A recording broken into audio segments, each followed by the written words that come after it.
கோவை மாணவி பாலியல் வன்கொடுமை வழக்கில் குற்றம் சாட்டப்பட்ட 3 பேரும் குற்றவாளிகள் என்று உறுதிப்படுத்தியிருக்கிறது. தற்போது வெளியாகி இருக்கக்கூடிய நீதிமன்ற தீர்ப்பு 3 பேருக்கும் ஆயுள் தண்டனை விதித்து கோவை மகளிர் நீதிமன்றம் அதிரடியாக தீர்ப்பு ஒன்றை வெளியிட்டிருக்கிறது.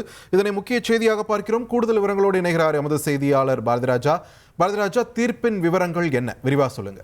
கண்டிப்பாக முதற்கட்டமா நம்ம ஏற்கனவே சொன்னோம் இல்லையா, இவர்கள் இந்த மாணவி கூட்டு பாலியல் வன்கொடுமை சம்பவத்துல என்னென்ன பிரிவுகள் கீழ் இவர் வழக்கு பதிவு செய்யப்பட்டது. முதல்ல வழக்கின் ஆரம்ப புள்ளி எதுன்னு பாத்தீங்கன்னா, அந்த மாணவியின் ஆண் நண்பரை தாக்கியது, அங்க தொடங்கி அந்த பெண்ணை அந்த இடத்துல இருந்து கடத்தியது அப்படின்னு சொல்லி பல பிரிவுகள் கீழே வழக்கு பதிவு செய்யப்பட்டிருக்காங்க. இப்போ ஒவ்வொரு பிரிவுக்கும் தனித்தனி தண்டனை என இருக்கிறது. இந்த வழக்கை பொறுத்த மட்டும் இவர்கள் குற்றவாளிகள். இதுவரைக்கும் நடந்த விசாரணையில 112 சாட்சிகள்கிட்ட நடத்தப்பட்ட விசாரணைகள் 300க்கும் மேற்பட்ட சிசிடிவிகளை ஆய்வு செய்தது. அதன் மூலம் உறுதிப்படுத்தப்பட்ட காட்சிகள், அறிவியல் பூர்வமான ஆதாரங்கள் என அனைத்தையும் அடிப்படையாக வைத்து இவர்கள் 3 பேரும் குற்றவாளிகள் என தற்போது நீதிமன்றம் உறுதி செய்திருக்கிறது. நீதிபதி தற்போது இவர்கள் குற்றவாளிகள் என அறிவித்திருக்கிறார்.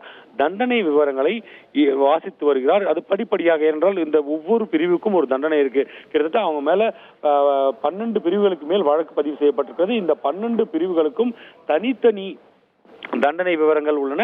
அதையெல்லாம் ஒவ்வொன்றாக கூறுவார். இந்த பிரிவின் கீழ் இவ்வளவு தண்டனை இருக்கிறது. உதாரணத்திற்கு சொல்லணும்னா, கடத்தல் வழக்குல உங்களுக்கு 2 ஆண்டுகள் சிறை தண்டனை, அதே போல கூட்டு பாலியல் வன்கொடுமைக்கு உங்களுக்கு 14 ஆண்டுகள் சிறை தண்டனை அல்லது அதற்கு அதிகமான தண்டனை என ஒவ்வொரு விஷயத்தையும் கூறி இறுதியாக தண்டனை காலம் என்ன என்பதை மொத்தமாக நீதிபதி அறிவிப்பார். அது உச்சபட்ச தண்டனையா அல்லது ஆயுள் தண்டனையா என்பதையெல்லாம் இந்த தீர்ப்பின் விவரங்கள் இன்னும் சற்று நேரத்தில் தெளிவாக நமக்கு தெரிய வரும். இப்போதைக்கு இந்த வழக்கை பொறுத்த மட்டில் இந்த 3 பேர் குற்றவாளிகள், சாட்சி ஆதாரங்கள் அனைத்தும் அவர்களுக்கு எதிராக உள்ளது என்பது உறுதி செய்யப்பட்டிருப்பதால் 3 பேரும் குற்றவாளிகள் என நீதிபதி சுந்தரராஜ் அறிவித்திருக்கிறார். தீர்ப்பை வாசித்து வருகிறார். இன்னும் சற்று நேரத்தில் அந்த தண்டனை என்ன, குற்றவாளிகளுக்கான சரியான தண்டனை என்ன அப்படின்ற விவரங்களும் நமக்கு கிடைக்கப்பெறும்.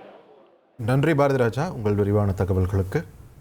1,27,00,000 மனங்களை வென்ற தந்தி டிவி யூடியூப் சேனல். தவிர்க்க முடியாத தம்ப்நெயில்ஸ், கலக்கலான கான்டென்ட்ஸ். நீங்களும் இந்த குடும்பத்தில் இணைய இப்பவே சப்ஸ்கிரைப் பண்ணுங்க. அசுரபலம் கொண்ட எங்கள் டிஜிட்டல் கரங்களில் உங்கள் விளம்பரங்களை சேர்க்க வாட்ஸ்அப் பண்ணுங்க. 8939888378. Email advtthanditv@dttv.in.